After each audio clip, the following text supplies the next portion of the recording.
I've always been really good at math and science, and I knew I wanted to work in healthcare, but not as a doctor. So I chose Lawrence Tech's biomedical engineering program. I've pushed myself to take internships, like this one, at a hospital in an orthopedic research lab. Thanks to Lawrence Tech's unique, hands-on style of education, I'm graduating with a published research paper and a job. Lawrence Tech, where Blue Devils dare.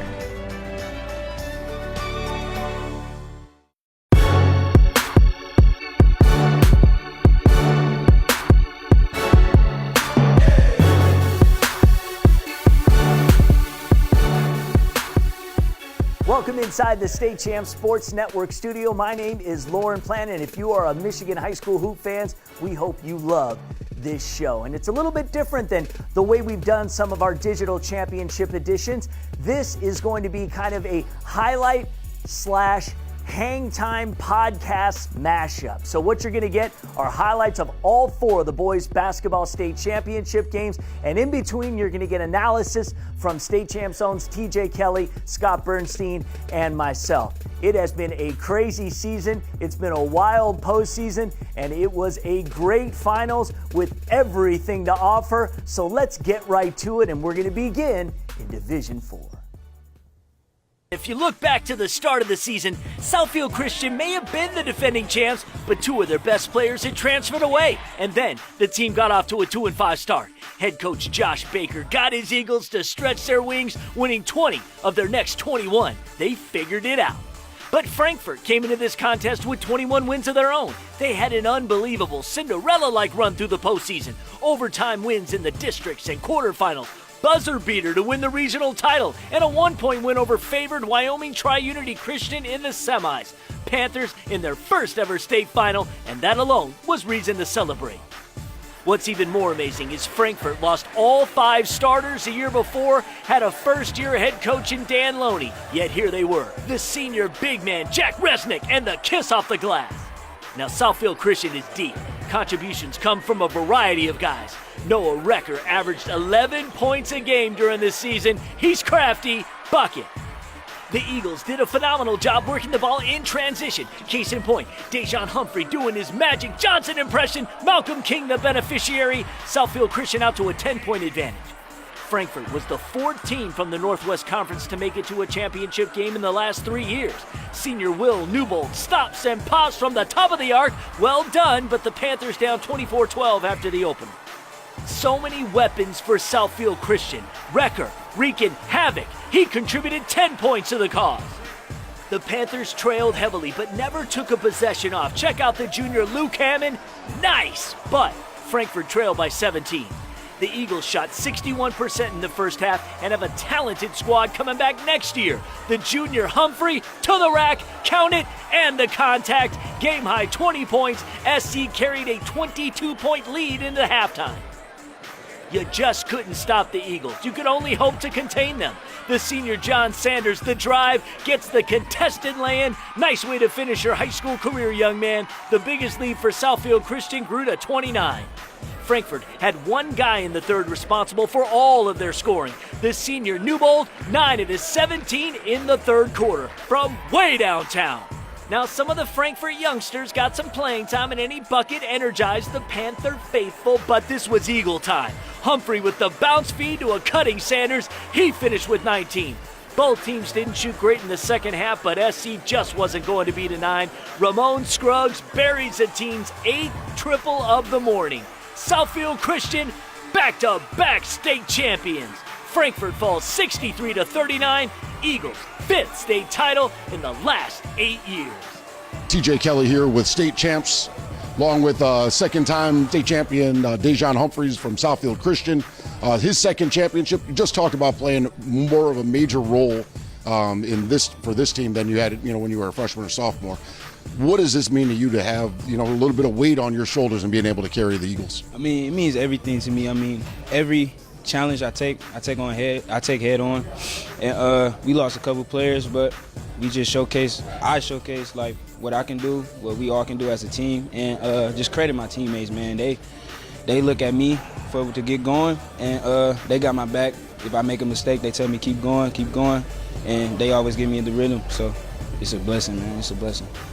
Coach Baker talked about, just having the cohesiveness of past guys that graduated from Southfield Christian.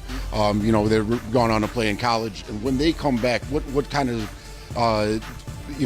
of aura do they bring with them? They say, hey, you guys need to win championships too. What are they telling you over the summer? It's for sure expectation to keep the winning tradition going. And this is family, they're brothers, so they know that we work hard, and they tell us to continue to work hard, be a leader. Like Bryce, he texts us, keep going. He texts us too. Brock comes back. So it's a family, it's a brotherhood, and they have high expectations, and we have high expectations for ourselves as well.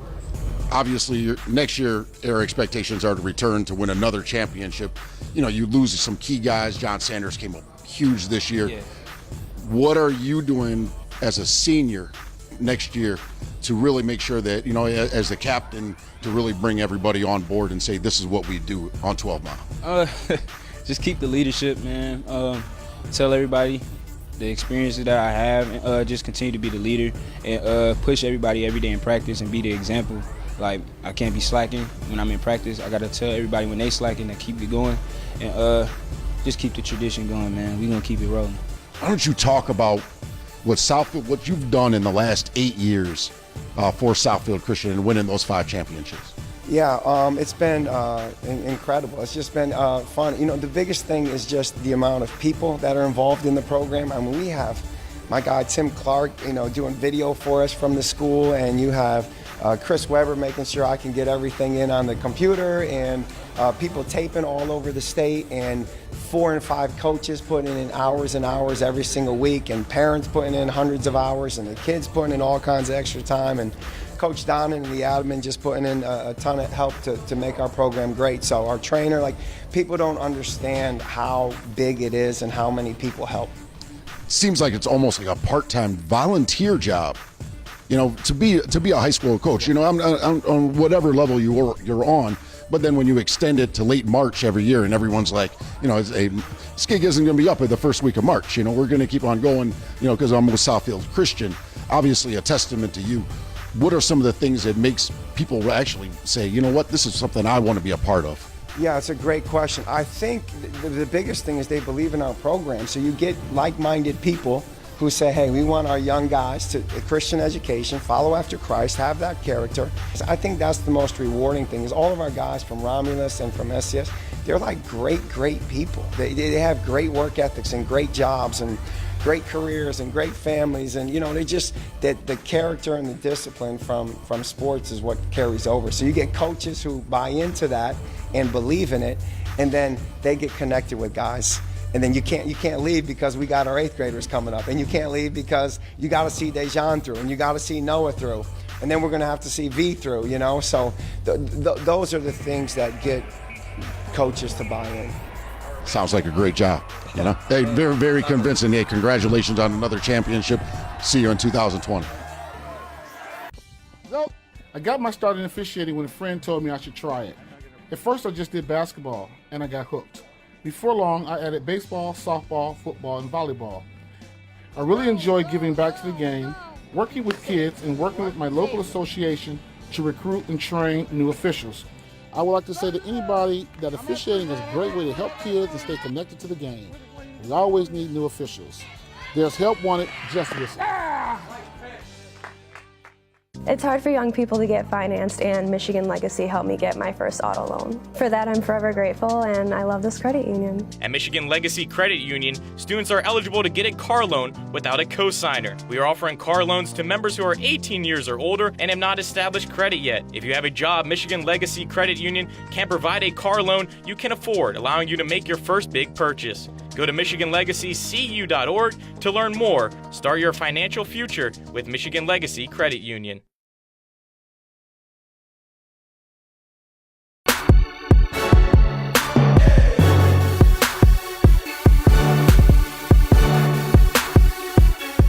All right, hey, State Champs Nation, welcome inside the comfy confines of the HangTime podcast studios. I am here joined by Scott Burnstein and TJ Kelley. We've been doing it all season long, so if you want to hear some great hoops analysis, this is what we do. And we're here to kind of bolster and enhance our digital edition of the state championships by breaking down each one of the games and just giving you a little bit more insight and as to what took place. And in Division 4, here we had two teams coming in. We kind of felt, as we've been saying all along, that Southfield Christian was kind of the juggernaut. The dynasty continues. Yes, and Frankfort was a team that came in and, had a magical run in the playoffs and some buzzer beaters and just getting it done and found a way to beat Wyoming Tri-Unity Christian, which, of course, the week before we all said that it was destined to be Tri-Unity. First state finals appearance. Yeah, exactly. But this one from the onset belonged to the Eagles, and, they really showed their depth in that one too. Yeah, congratulations to Coach Loney. I mean, everybody, first just year in the Frankfurt. Coach. First year Loney coach. Took over I think that had lost everybody. I think they had it. Yeah. They said in the press conference after the semifinals. Yeah. The whole team had a total of 15 minutes of varsity experience coming into this year, and they flipped the script and went all the way to the state final. Amazing. Yeah, that's good. I mean, they come through a tough conference. They're playing Glen Lake. They've been tested, and also, we're familiar with Frankfurt. If you ever go to the semifinals, because it seems like they've been there. I think Coach Loney's younger brother or family member was on. He went to Benzie Central, but all of his family went to Frankfurt. What a bad taste in their mouth over at Benzie Central, huh? I don't know. It is too hard to spell on the varsity jacket. Dan played at Western Michigan in the mid-2000s, did a really good job with this squad. I think that semifinal win where they had a big lead and then lost the big lead and then had to come back and win, I think that took a lot out of them. Yeah. And Southfield Christian, as opposed to that, was fresh, had another blowout in the semifinals. They just kind of rampaged through the state tournament. Yeah. Another example of how that non-conference schedule that they always play under the Josh Baker regime, where they play all Class A and B schools, really get them ready for that small school tournament. Yeah. And they routed their way to a fifth state title in 8 years.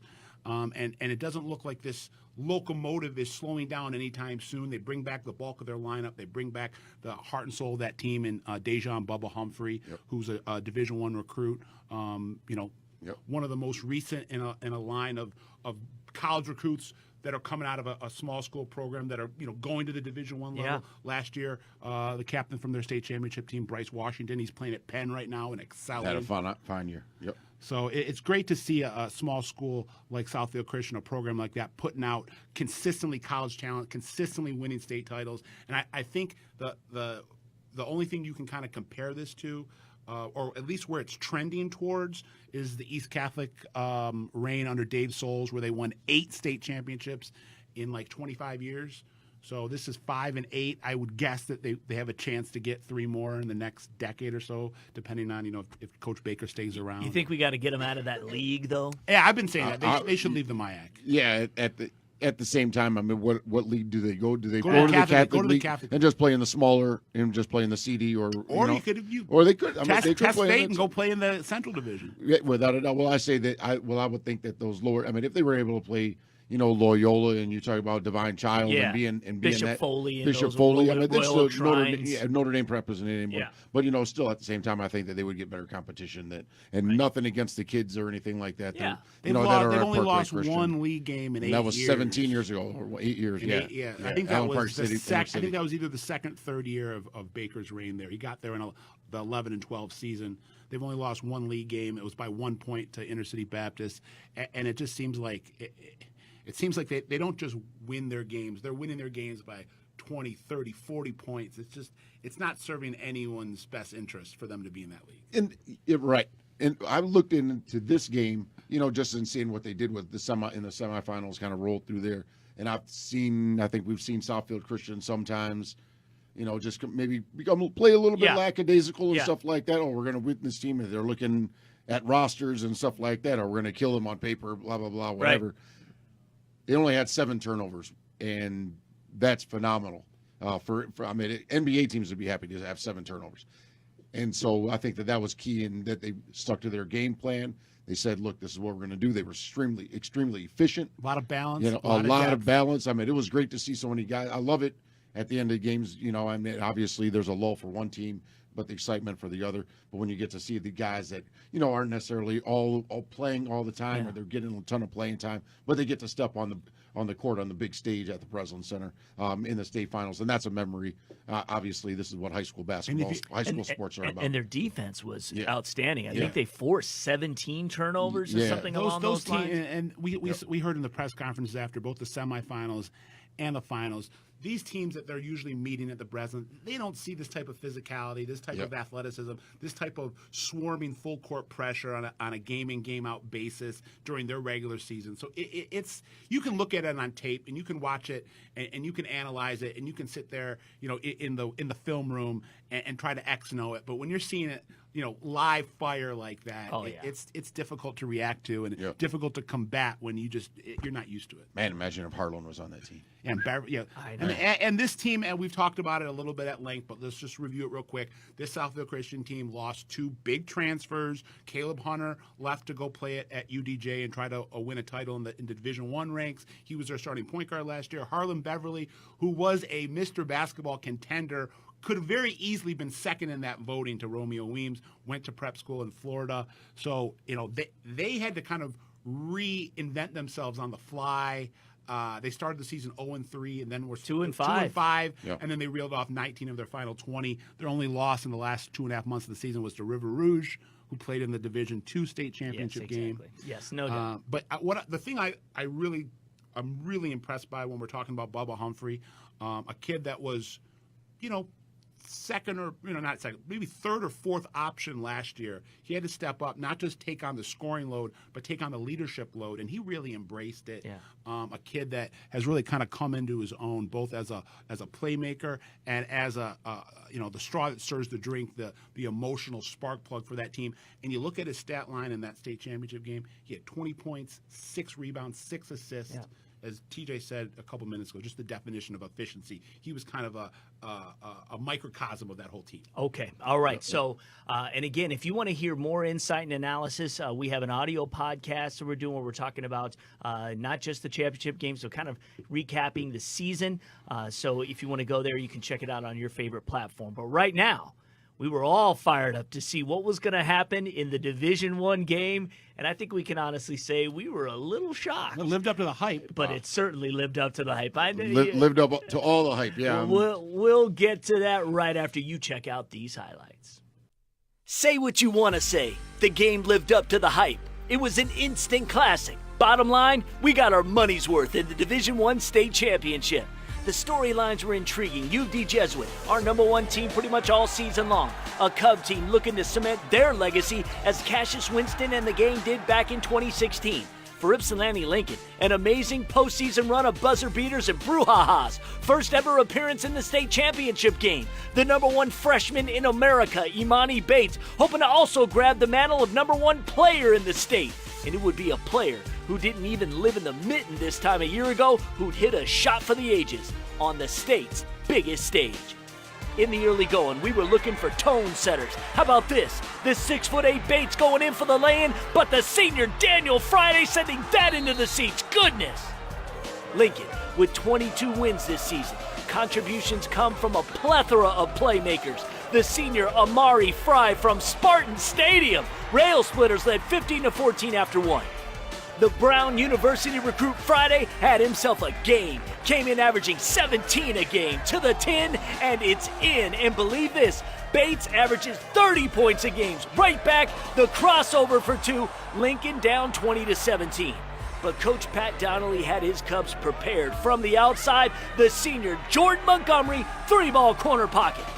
Coach Davis and his Rail Splitters felt they belonged with every single team they played. No intimidation. Under 2 minutes to go in the half. In transition, Jalen Fisher over to Cameron Johnson. The senior hits the floater. The Cubs program has been so dominant, winners of 7 straight Catholic League crowns. No school had ever won more than 4 in a row. Closed the half on a 7-0 run. Julian Dozier had 6 assists. This one to the junior JT Morgan. UDJ went into halftime leading 32-23. The Splitters cut into the deficit to start the second half. The transfer from Memphis to be close to his mom, the senior Fisher fires and fills it wild down a 6-pack. after Lincoln took the lead 39-38. U of D back in the driver's seat. And how about this nitrous oxide boost by Friday? Next possession, Friday again will not be denied. And one, team high 19 points. And you know it was only a matter of time until the 15-year-old showed everyone that it's going to be a great 4 years. Taxi, runway, liftoff. Lincoln trailed by 4. And to that exciting fourth quarter, both exchanging hoops. Caleb Hunter finds Montgomery, who knocks down his third triple on the afternoon. 4 minutes left in the game. Lincoln down 60-54. Bates with the dish to Fry, who drops another from downtown. 2 to go in the contest. Rail splitters down just a bucket. Bates wants the ball and does not miss. Game high 23. We were knotted at 60. U of D took back the lead. Rail splitters unfazed. Bates with the long jumper, no. But Fry, the putback. 15-point afternoon, and we were tied at 62. 14 seconds left now in a tie game. Lincoln going to take the final shot, and it's that man Bates with the call. Defense forces the dump to Fry. Shot too strong. Fisher in perfect position. Buzzer. Game over.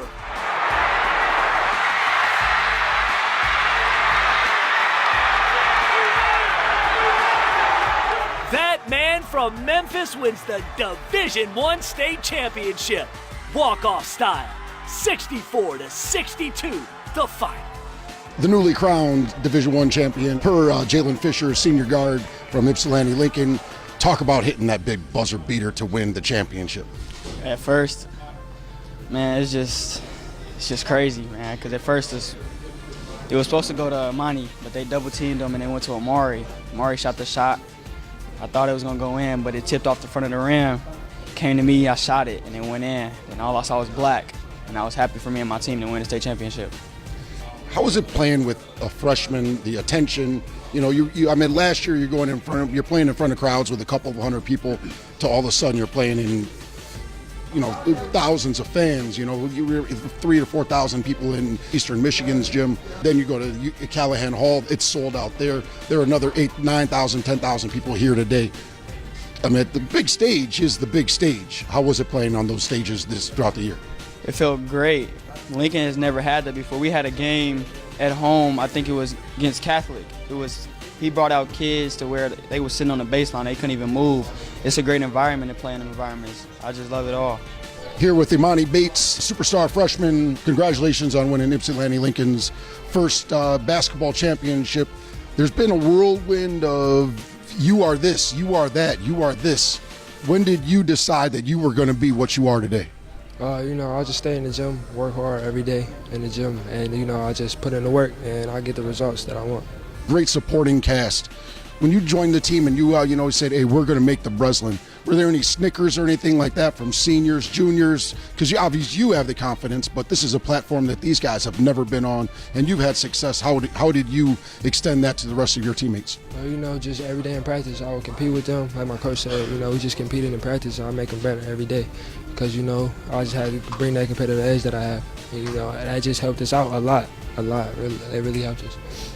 All right, with you just turning 15, obviously a world of basketball ahead of you, what are you doing to work on your game to, you know, really go to that next level? We could do push-ups and stuff like that, but let's talk about, you know, what you're really working on right now. You know, in the summer, I just go, like, you know, I train with this guy named Drew Halen and PJ Performance, and they just get my body right and my basketball training right. So, you know, and with my dad, we work out every day at my school, just like weightlifting and like getting a lot of shots up.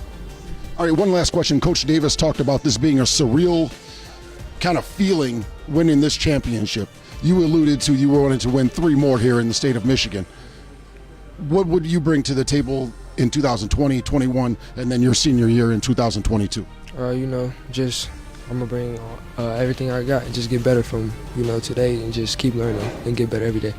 We talked earlier, you know, a month ago, a couple weeks ago, about when was the first time that you just went wow in seeing Imani Bates? The first time I went wild was when he was in 3rd grade, when he hit 22 three-pointers in a row. That's the first time I said wow. And, you know, he just developed so much from then. But he's always been a kid that loved the gym and put in the time. So I'm not surprised that he's able to do what he do on the floor. He's putting in a lot of time. And, of course, being 6'8" is definitely a plus. You've coached some other guys, Ty Gross at Eastern Michigan, Trey Jackson before, when he was a sophomore at Ypsilanti Lincoln. Not a lot of people know that. You are holding those guys accountable, and in holding everybody accountable is an app for everyone. Right. With this group right here, was it more them holding themselves accountable? It's a combination of you. Have you had to really go in and say, hey, this is what we need to do. You guys are slacking off. Have you had to do that? Well, yeah, we always got to do that. I think adding, Richard Williams, to our coaching staff, and then having Brad and Finley and EJ, all those guys, we complement each other, but we challenge each other also. So, that forces us to challenge our kids to get better.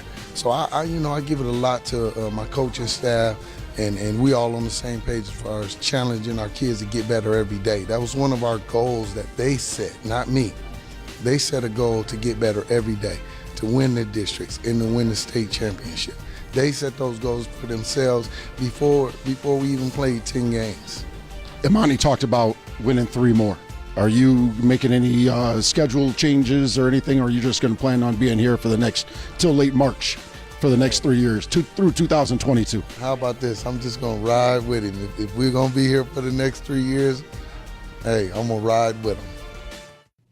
All right, so there you have it. Ypsilanti Lincoln, the Division I state champions for this year. There was so much talk for Ypsilanti Lincoln coming in, and for good reason, obviously, coming into the season, like, wow, this is going to be kind of fun, and this kid is going to be. No one predicted a state title. All right, not. Yeah, and if anywhere anybody close. who said it at the beginning of the season, I mean, we even talked about it in the post game news conference.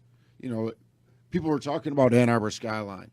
Ann Arbor Huron was the young team. There were people talking about teams in Washtenaw County. Yeah. There's not a ton. We're talking about Lincoln X. I mean, aside not from even Washtenaw County. They're talking about 15-mile radius. Ypsilanti, you're talking about 5, even Skyline and stuff like that. Yeah, you're right. And a lot of, all right, out of those 5 teams at the beginning of the season, all right, they could be better than Ann Arbor Huron just because they're young, but they're not better than those other 3 teams. Yeah. They swept. It beat Ypsi 3 times. I mean, a good Ypsi team. Yeah, and beat Skyline in the playoffs. They and not only that, if you look through their path, might have been the toughest throughout the entire stage. And they also had to play King. They had to play everybody's different style from across the state.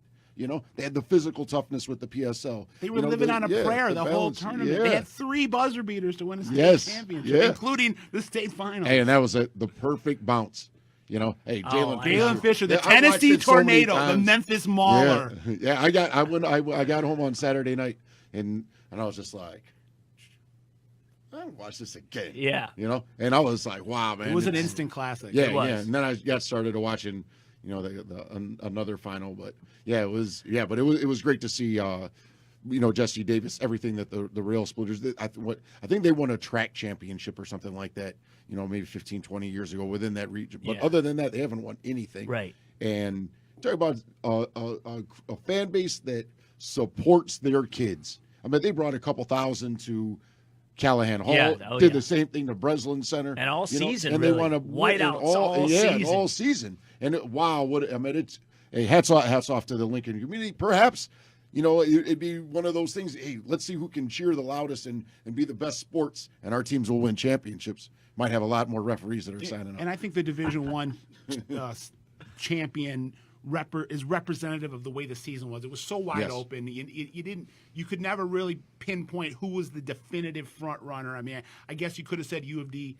was, and then they eventually made it to the state finals, and Lincoln bumped them off. But obviously, there's been a ton of hype about Imani Bates, and it's all well-deserved, and it's all warranted because this kid is the likes of a phenom that we haven't seen in the state of Michigan since a Chris Webber, a Magic Johnson, and I don't think that's going too far. Josh Jackson had a little bit of that. But Josh Jackson was the _1 freshman in the country like Bates was, but and won Josh a state Jackson title was his playing sophomore year. in Division III Class C. True. And didn't go to the state, didn't win a state championship until his sophomore But I got year. you. This was another level. Yeah, this is Division I. This is the first time this in the kid's Division hype I was ranks, another level. the first time in the Division I / Class A ranks that a state champion has a freshman as a leading scorer. score. Yep. He averaged close to 30 points a game. Yep. Was everything that you would ever want from a superstar player as a 14, 15-year-old kid. Yep. Did everything, as TJ said, probably the only true 3-level scorer in the state. He can hit you from so many different angles. And there are a lot of really good scores. And when I tweeted that out, maybe I'm just being a little critical. I just see words being thrown around that are just a little bit looser than what they should be and what the sometimes a little over complimentary on players. Yes, but when you really break it down, but this kid does have it all. He sure does, and he's got leadership qualities. Let's emphasize though, and I did a rundown video that you can catch on StateChampsNetwork.com on all the social media platforms. This was far from just the Amani Bates show. Yeah. Yes. Amari Fry, Taj Chapman, Jalen Fisher, who hit the game winner, were equally important to this run. No question. And they were doing so much to help their team, and they really complemented each other so well. And to their credit, these are seniors. These are guys that some of these guys have been varsity for 4 years. Yep. And they didn't resist 1 inch of Amani Bates coming in here and taking all the headlines. They supported him, they augmented him, and they just get in where you fit in, and where they fit in now is a state champion, and they're all getting fitted for rings. Right, and I agree with you 100%. I would even throw Cameron Johnson. Yeah, in Cam there. Johnson. I'll tell you this: one of the what best he six does, men in the I will area. say, like glue guy. His pass in the semifinals where he dove for the ball, simultaneously flipped it up. I think it was to Jalen Fisher, and then Jalen Fisher throws it off the backboard, and Amani Bates throws down the alley-oop. Yeah. To me, that was like the epitome of what you want your team to be. If you work hard, you do this, you go hit the floor, you make that extra pass, then look at all the results and look at everybody go, wow. Yeah. And I think it was great for everybody to see. And as far as Amani Bates goes, he was all class. Yeah. As well. And it was great to see that. Hey, he wants to come back and win 3 And more. he didn't say really for someone that has that type of hype and that type of scrutiny. He didn't say one thing in the press conference. And I'm saying this is a good thing. Yeah. He spread it around. Yeah. Taj, you talk. Amari, you talk. Jalen, you talk. Coach, you talk. Yeah. He answered questions they were asked him, but he was not hogging the spotlight in any way, shape, or form. He was spreading the love. I do want to spread some love though to also Julian Dozier, Daniel Friday. Yes.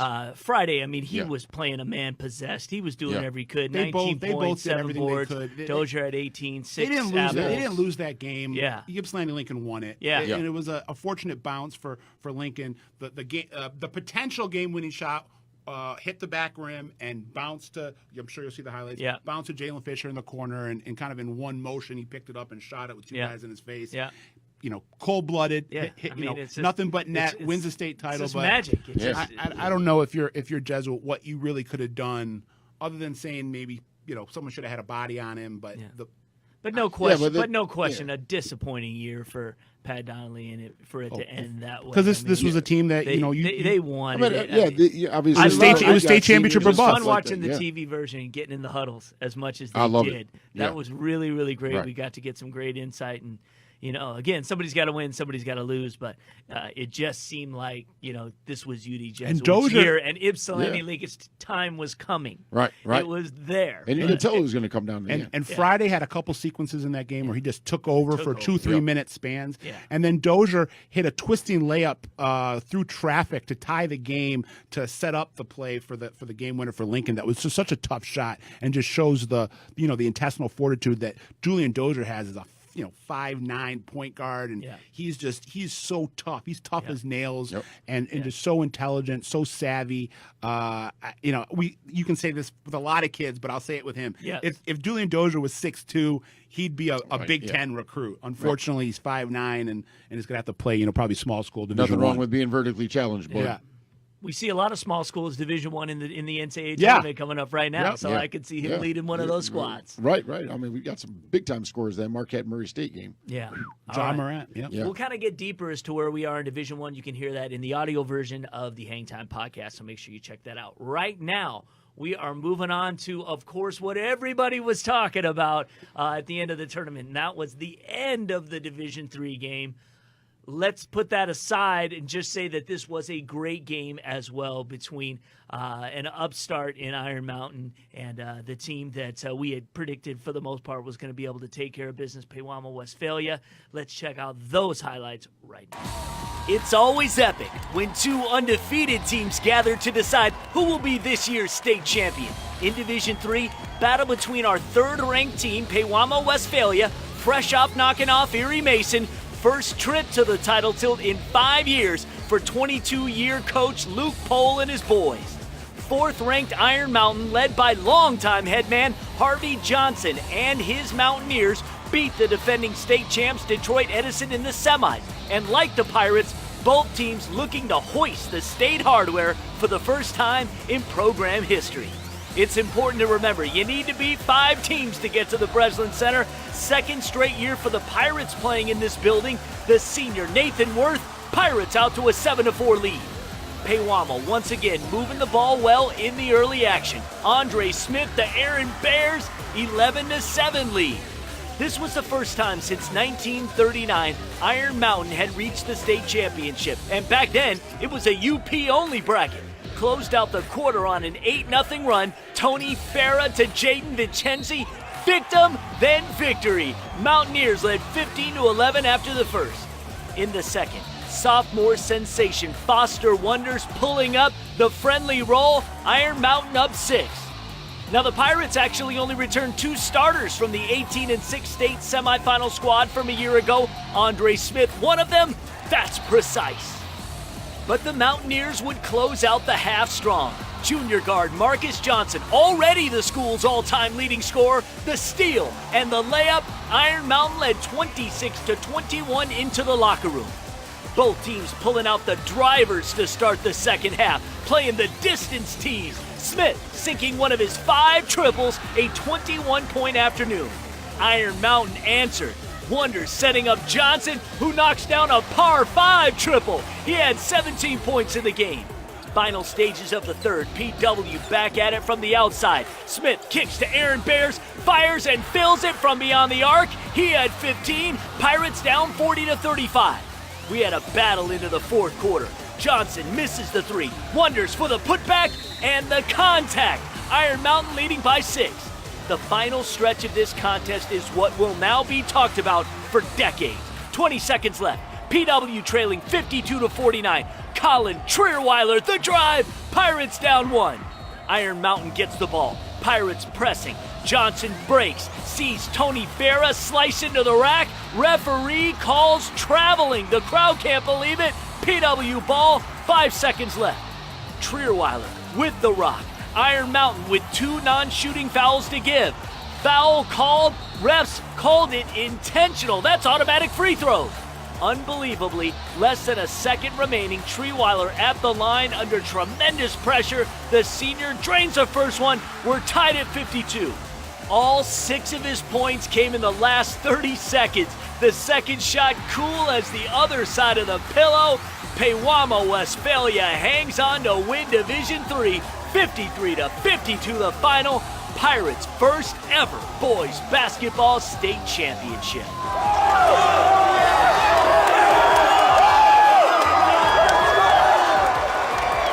Congratulations to the Pirates of Pewamo Westphalia.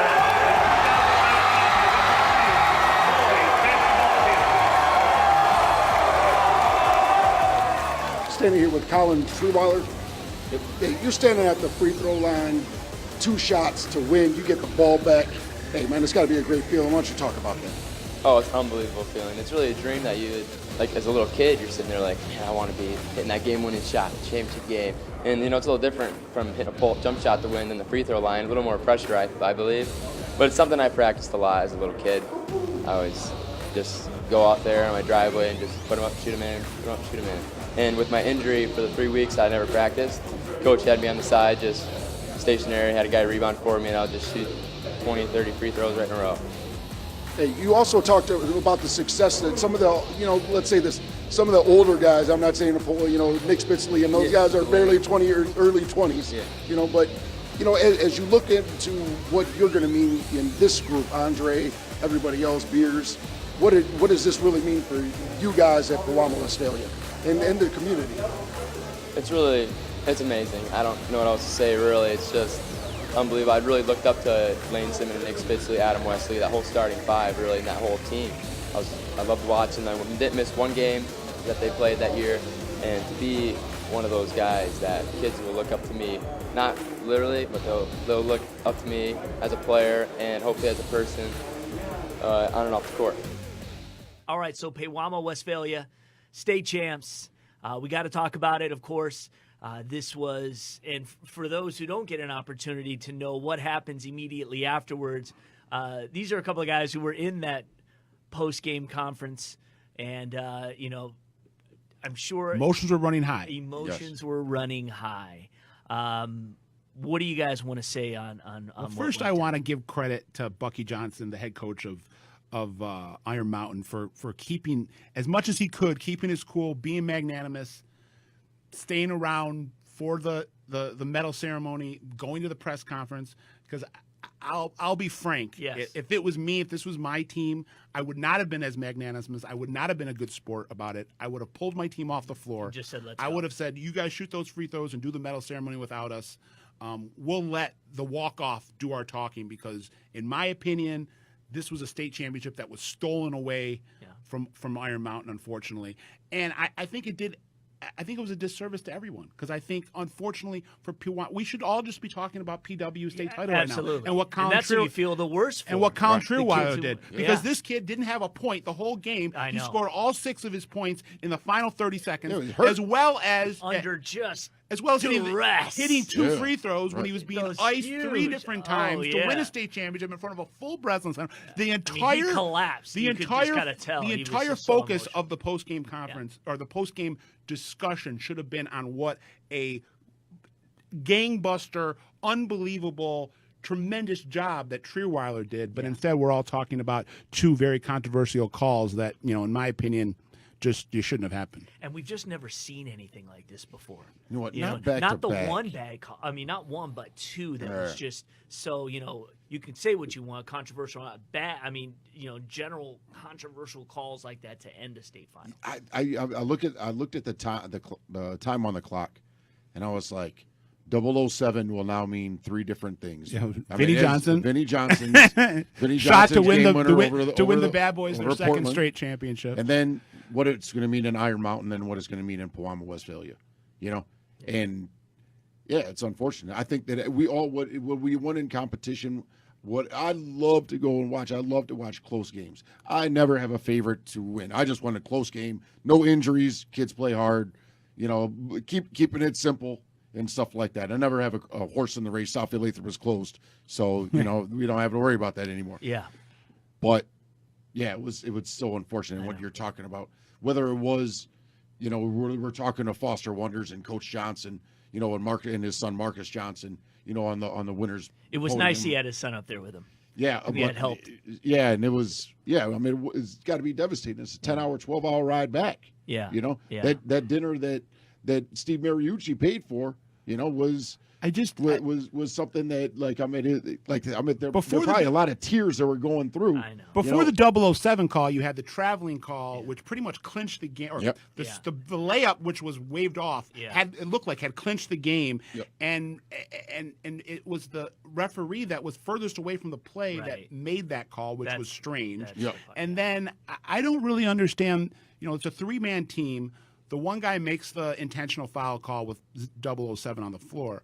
And then I saw the other officials call him into a conference. I was kind of expecting them to say, okay, pump the brakes here. Yeah. Do we really want to end a state championship game on a flagrant foul? I agree. Right. And they didn't. And I kind of put the onus on them. And who knows what was said, but you got to reel your other official in on something like that. That's not the way you want to win a state title. That's not the way you want to end what should be the granddaddy of them all. Last day of the regular season, everyone's in Breslin Center. This is not a situation where we want to be talking about officials. Yeah, I know. And taking it out of kids' hands, and whether or not it was technically the right call. For me, an intentional foul should only be called when the kid is trying to hurt the other kid. Right. It's like Especially No, in it- a it- place it- that would be a flagrant. Bad boy You know, style. but can we kind of explain Yeah. for people who maybe didn't Yeah. see? Yes, yes. So there were 4 fouls, so Iron Mountain had 2 fouls to give. Yeah. Right. And, And, it's they saying had, that and they had fouls to give, so you knew that they were fouls. Yeah, so Right. so in saying that they've got 4 seconds on the clock. Yeah. All right. Pewamo West Philly has to inbound the ball. Iron Mountain fouls, which is usually done Yeah. in 99%, 95% of They games. should have. That So was the you right foul thing to do. If you look at him wrong, if you breathe on him wrong, if you make him flinch Yeah. or whatever, immediately fouls are called just because you don't want that flagrant foul, just because, hey, if you're not going to call this, then I've got to do that. Yeah. And the thing is, he went out and grabbed his arm. Let's say this. This is not a flagrant foul. Right. If I'm coming across in a streak Right. or whatever, and I grab your right arm and your Yeah. ball's in the left hand, who's to say that you can't go over there? Foster Wonders is right in front of him. Yeah. So he's got to make a change one way or another, and more than likely, it's going to be back to his dominant hand. Yeah. And in saying that, so they were more than likely going to foul another 2 times, Right. and the clock would just Run out. would run out because Yeah. they had 2 fouls to Yes, give. exactly. The other, and when you say yeah. give, you mean Yes. you can have just Yeah. take it out of And bounds. make You're him not take going out to of the bounds. free Yep, throw make it line. before they got in the Yeah. bonus at Yeah, 7 yeah, fouls. yeah. The other thing, and somebody mentioned to me a couple of days ago, and actually it was one of my neighbors, and I was showing him the replay from Steve Fenimore, who Yep. put it up Yep. on Twitter Yep. on the travel call. And this guy has no race in their horse. I don't know the last time he watched high school basketball. He's like, how much time was on the clock? I was like 4 or 5 seconds, and he said, why didn't he just dribble it out?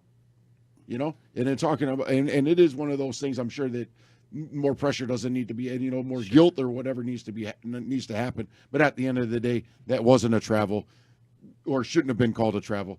And then the other is that intentional foul is one of those things like, wow, man, I just imagine, what do you do with your kids, man? They spill some peanut butter or something like that. Like it's one of those things like, how far do you go? And you have to. The kid was going to the basket. I mean, he was almost hitting was at half stride. court. He was, Yeah. he was right there. So Right. I mean, It just looked trying weird. to dribble it out would have been awkward. He might have stepped out of bounds. For the last call, though, I mean, the referee knew what he was doing. I mean, this wasn't like got caught up in the heat of the moment. You knew the state championship was on the line. Yeah. You knew that the call you're about to make is going to decide the state championship call or state championship game. I just don't see why you make And then that call. but the thing is to do it back to back. Yeah, I like know. to me, it's like yeah, one I of those things. All right, wow, maybe we shouldn't have made that. Hey guys, let's get together. Yeah. Let's make sure that everybody's on the same page. That It's a lot riding on we, this. We can't. We got to make sure that we're good. Hey, you can't call that travel. I understand if you want to make it in your travel call, but that's your travel call. Yes. All right, you smile at the camera. Yeah. Right. But we've got to make sure that we get this right. And the let's rest of also the way. reiterate, this is nothing against Pewamo. No. They No. did everything that they should have done. Absolutely. Everything they could have done. Yes. You know, the state championship, it was like someone offering them hey, do you want a state championship? Yeah. And they took it. Yeah. And they go, should have. and go hit some free throws in Yeah. the most critical time of the game. And That's this hard to is do. nothing against Coach Paul Yeah. or Trierweiler or Andre Smith Andre or Smith, Aaron Beers, Beers, who all 3 of those guys were just, Yes. unbelievable under pressure, just tremendous, phenomenal performances. Yep. So I Andre feel Smith was bad huge. that it's almost like we're knocking Pewamo, I but know. they deserve a ton of credit. Yes. And I wish that this discussion right now, today and after the game and in the aftermath of Saturday, that it was just all just love for Pewamo, and we didn't have to kind of put almost a metaphorical or a ceremonial asterisk next to that. I hear you. You mentioned Foster Wonders, the sophomore sensation. He had a great game. Man, great weekend. Team high 20. Yeah, I mean, both teams were undefeated coming in. Yeah. So He had something was 28 in the gonna give. semis. Yeah. So we want to give definitely credit to them. But, yeah, we want to give credit to the Pirates. He's been their coach Paul for 22 years, and they lost to Josh Jackson. Yeah, That was right. the 2014 game. So for them to get this one was definitely well-deserved. And, it's stained, but, at the end of the day, Pewamo West Philly. In 20 years from now, 10 years from now, even 5 years from now, all that, if you're Pewamo, the state championship is the state championship. Yeah. It still says you won the state championship. Yeah. You still have the ring. You still have the trophy. Yeah. And if you're Iron Mountain, you've got some young talent. You got everyone coming back. Everyone coming Yeah. back. Yeah. I mean, your 2 best players Let's coming go back. do it next year, and wow, what a party that will be. Right. And the other thing I was when you talk about when obviously we saw what happened. Yeah. You know, there were other people who are like, oh, well, what about the 5-second call against Johnny Jones when Okemos lost to Sagan Arthur Hill when the referee is standing behind him making a count? It can bring up and there's a everything. good 5 feet, or and then you also look over at with Schoolcraft when they lost to ABT and then ABT had to forfeit. And those are some unfortunate situations, and I think that this one. And Mr. McCabe over the Free Press pointed out that one of these 3 officials was on the floor in 2008 in a Final Four game where there was a 3 that should have sent the game into overtime. That was Flint Powers? Was that the Flint Powers? I don't know. I think it was a Grand Rapids school. They hit a 3 and they ruled it a 2, and the 3 would have sent it to overtime. And it's clearly a 3. And was it Lansing Catholic? I think Lansing Catholic. Remember when Lansing Catholic and Powers, and it looked like was a foot inside? Yeah. I mean, it happens. And Nick pointed out that one of these officials that was in this game was also in that game. Yeah. Of course he did. Yeah. And he also pointed out that's what it is when you're retired. He also pointed out, which I think is valid, that if you work a state final, you can't work another one for 3 years. Okay. Which kind of takes away the notion that we're giving our best officials the best games. Yeah, that's interesting. So. That's interesting. So we'll see what goes on, but we still have one more game to get to. Yeah. And that was in Division II, the nightcap. We had an amazing finish in the River Rouge Chandler Park game the night before. We were expecting another doozy in Division II. It was that, and then some. Yeah. Let's check it out.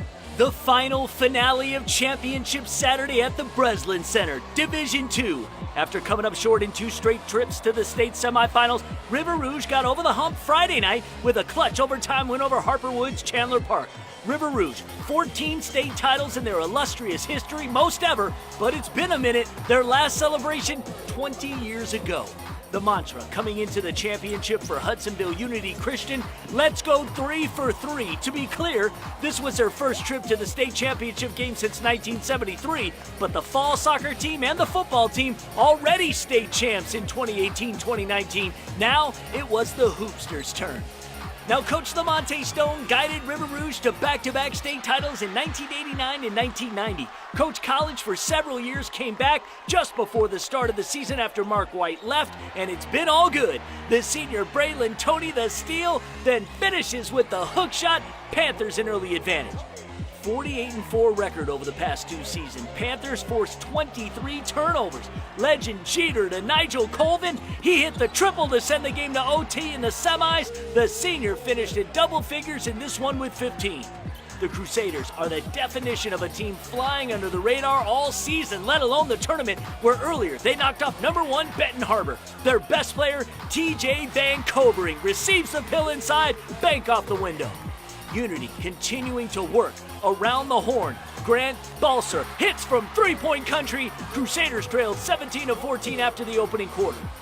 More from Unity Christian in the early stages of the second. Zach Walthouse with the rock. Crusaders closer.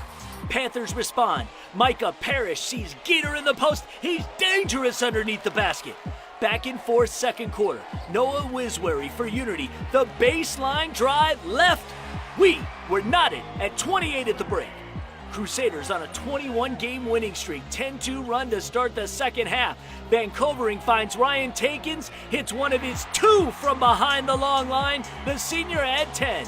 The Crusaders out-rebounded Rouge by a 31-16 margin. Wiswery scored 11 of his team-high 17 in the third. No hesitation, heading into the fourth. Unity Christian led by 13. But the Panthers started punching back. Parrish pulling up. The senior with 13 points. Panthers down 9. Rouge speeding down the comeback trail. 4 minutes to go in the game. Dan Few, the putback, and 1. The Lake Superior State signee brings Rouge to within 5, 52-47. But Van Covering wasn't having it. The contested lay-in, he had 13. Crusaders lead grew back to 9. End of game now. Rouge trailing 58-55, 10 seconds left. The game-tying 3 just won't go down. And later, following a missed free throw, Colvin throws up the desperation, and that is all she wrote. 3 for 3 for Hudsonville Unity Christian. They knock off River Rouge 58-55, first ever boys basketball state championship.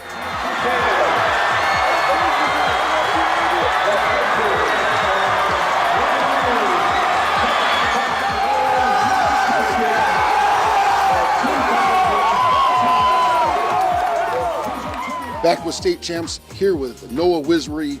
Looked like a wizard out there, man in the point guard position. Hey, you did a great job. I mean, obviously, Rouge has a lot of pressure, a lot of great athletes that can very mobile.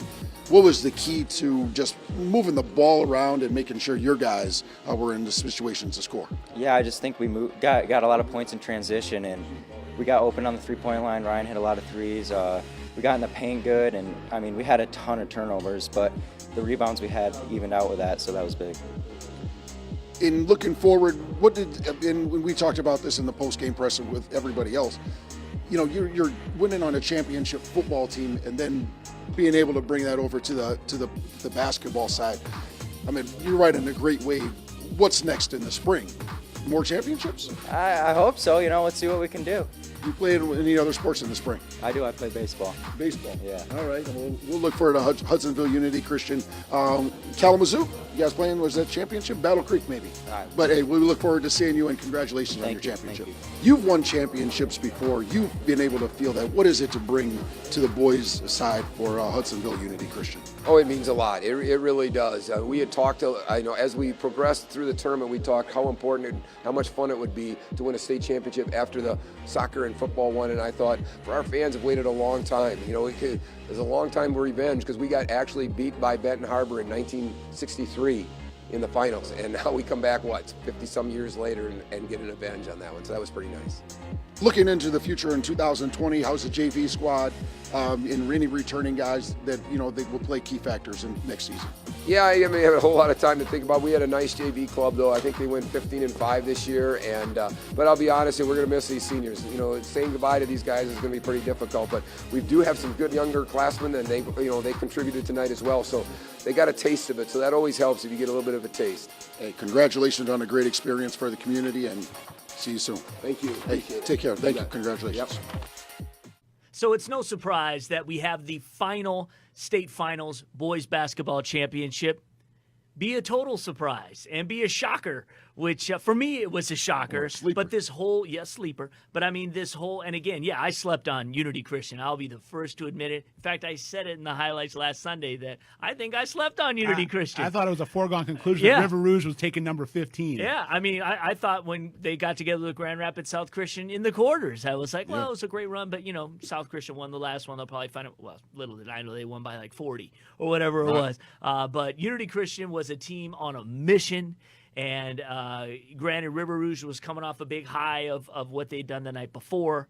But this was a team that finished the season on a 22-game winning streak, 26 wins. Great basketball being played on the west side. Spearheaded by the west side wizard of the floor general spot, Noah Wisry. 17 points in the semis, 17 points in the final, and just was dripping with finesse. And in a playoff tournament that time after time you saw teams step up to the plate and defeat, Goliath, as it were. And maybe we weren't quite in that situation in this matchup. But, hey, I had River Rouge winning. River Rouge, like I said, they were going for their 15th 15th MHSAA state championship. That's right. I mean, their schedule this season and the way they'd been playing going up. They had been to the state. They had been to the Final Four 3 years in a row. This was a veteran group coming off a great win in the Final Four, where they stormed back and forced overtime and eventually upended Chandler Park. Yep. And an undefeated Chandler Park team. This was a River Rouge team with a lot of depth and a ton of basketball IQ. These were kids that were grinders as well. They were the perfect mix of power and finesse. Yeah. And it just, to me, again, I thought it was a foregone conclusion that River Rouge was going to win this thing, but no one told Unity and those guys, and just hats off. They forced 23 turnovers and had 15 steals. River Rouge against Unity Christian. Right. And lost. That's a crazy number. Whenever you're usually doing that, you're winning. But then again, if you get if you're out rebounded by 15, as Rouge was 31-16 in the game, There it is. That cancels out a lot of those turnovers because you're talking about offensive rebounds, which a lot of coaches are considering. I mean, they are turnovers in a lot of faction. Another point that was kind of brought up in this game was that Unity Christian beat Rouge back when Unity Christian lost to Divine Child and Bill McCartney was the coach back in the 20th century. Back when in the 1970s. When Aurelio Before Bill Rodriguez, McCartney was winning national football championships at Colorado. I think Aurelio Rodriguez was the third baseman or something like that at the time. Eddie Brinkman. Yeah. Some of the Fidrich was nobody. The Bird wasn't. Fidrich was still in the minors. Right. Dave Bing was was 30 years. They were still in Fort Wayne. But but you know what? Hats off to Unity Christian, and I think that one of those things where we've talked about it before. Half the team has won state championships in other sports. Whether it be football or whether it be soccer. Yeah. And how that carries over, especially with seniors. They like winning. I like winners. Winners know how to win. And they're not intimidated by a team like River Rouge. Yeah, they're going. Zero. Didn't they? Unity Christian played Rouge. No, in the football finals, or excuse me, or how did that happen? Maybe it didn't. Or however it went. I thought that both of them. They both had real strong football teams. Yeah. But it's. But that type of mentality, that you walk in the gym and whoever they put in front of you, just wiping the dirt off your shoulder, saying let's get out there, let's get after it, and best man win, and we're gonna put money on ourselves being the best man. Yeah, well, hey, hats off to him. TJ Van Covering. Yep. Yeah, was a beast in the post. He wound up fouling out at the very end, but did a great job of dealing with Daniel Few, who's headed to Lake Superior State, and then future Division I player Legend Jeter, who are, both 6'6", 6'7", and both have good size, and they've been really doing a great job against most of their opponents. And so all of a sudden, they kept Nigel Colvin at bay. Yeah, took Nigel out of the game. Because he had 11 points or 13 points in the first half, and then was only held to 2 shots or something like that. The rest of the Nigel in the final 4 was 8 of 10 from the field, 4 of 6 from 3-point range. Hit the game tying 3, descended into overtime. He was on fire, and Unity came with a fire extinguisher in the final. That was the fire spot on the court. I thought. Yeah. After when Jalen Fisher hit his bucket, the game winner, which was maybe 3 feet inside of what Nigel Colvin hit his from the night before. And at the end of the day, it's one. I think that Southfield Christian, obviously winning by double digits. But when you talk about 3 other championships that were all within by one possession, by one possession, obviously some things can be written a little bit different. But they were chanting 3 for 3, very football, memorable. Soccer, and basketball. Yeah, 3 for 3. Hey, and they brought go celebrate with some ice cream over in Hudsonville. Nice. I'm sure it's tasty. Oh yeah. I know. That state championship is the cherry on top of that sundae. Right. I know. Tom Markowski knows some spots out there which are pretty good, and I know he's enjoying his and looking forward to Ice Cream Challenge 2019. So no doubt about it. Yeah. So, I know. Just think about before we started the tournament and talking about Division II, and you're talking about Romeo Weems in New Haven and Scooby and Benton Harbor and the River Rouge crew and the Williamston crew, and just people are just looking past Unity. And Unity was like, we're gonna jump on this victory train and ride it all the way to Breslin Center, and then we're gonna ride back west with a state title trophy. There are a lot of tough Class B teams. I mean, if you look at sneak up Grand on Rapids Catholic Central, who made the finals last year, lost on a buzzer beater. Obviously Benton Harbor's still on the way. Not going. Obviously, but I'm talking about that little area between Grand Rapids, South Christian. With Grand Rapids CC, you have a point guard that's going to Grand Valley State. Last year, you have a kid that's going to play in the Big Ten. Yeah. I mean, I didn't know any of these Unity Christian players because until I got to the Final part-time 4. sport. Right. As Southeastern's, it's kind of like what's happening at Detroit Catholic Central right now. With if they had made a run and again, Ypsilanti and Lincoln beat them in the last second, they could have been gone all the way through. And we don't really know any of those kids. Yeah, and they lost a lot of their. And in talking with their coach, they said that that they had to move back their games because their football season went so deep. Yeah. And with the basketball season starting off, and we remember when Muskegon pretty much did the same thing where they didn't play for 2 games. Their football players didn't get into basketball shape until mid-January. Yeah, and then they started off slow. Same thing as Hudsonville Unit. As far as Unity Christian goes, where they kind of got out of the gate a little bit slow, and then it was like kind of shake this off. all right, and everybody started clicking. Yeah. We're champs. We're champs. Whatever's going on in their head. We're the best. All right. But West Side is the best side. Yeah, again, a lot of pressure on the baseball team now. Yeah. Yes. And I think Noah's on the baseball team. I think he told me. So those guys, spindly. I bet those he guys can chuck the pill from the mound. Those guys just all get together and be like, we're all, we won all these state champs. Just go here and win another one. Right. All these medals are hanging down on my varsity jacket. Got them like would it look like Idi Amin and stuff like that with all their stuff. All right. Maybe that was a now stretch. it's officially off the rails. Sicko mode, baby. Sicko end mode. This particular program. I want to thank you so much for watching. Again, this is something we're doing for all the state championships. We gave a little extra special sauce here for boys basketball, but that's what we do. We will do the same for girls basketball. Have Matt Mowry to give us insight on all the state finals action that took place at Calvin College. But once again, we want to thank you all for tuning into this particular show. We have a special HangTime audio podcast where we're going to be talking about the season, talk about a lot of other things, kind of encapsulate what took place this year and kind of wrap it up. So you can do that. And we talked to Dan Young, and we also talked to Matt Mowry about the girls. So you can check that out on all social media platforms. Otherwise, for these guys, that is it for this season. So we want to thank you so much of hopefully being a patron of the HangTime Michigan podcast. And thank you so much.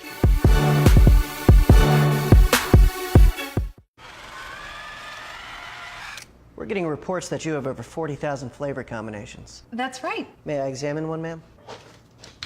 Is this real cheese?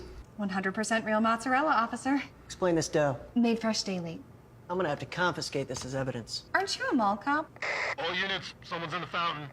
10-4. Tiger on the prowl. Flavor fanatics will do anything for our one-of-a-kind flavored crust pizza with meal deals for every budget. Hungry? Howie's!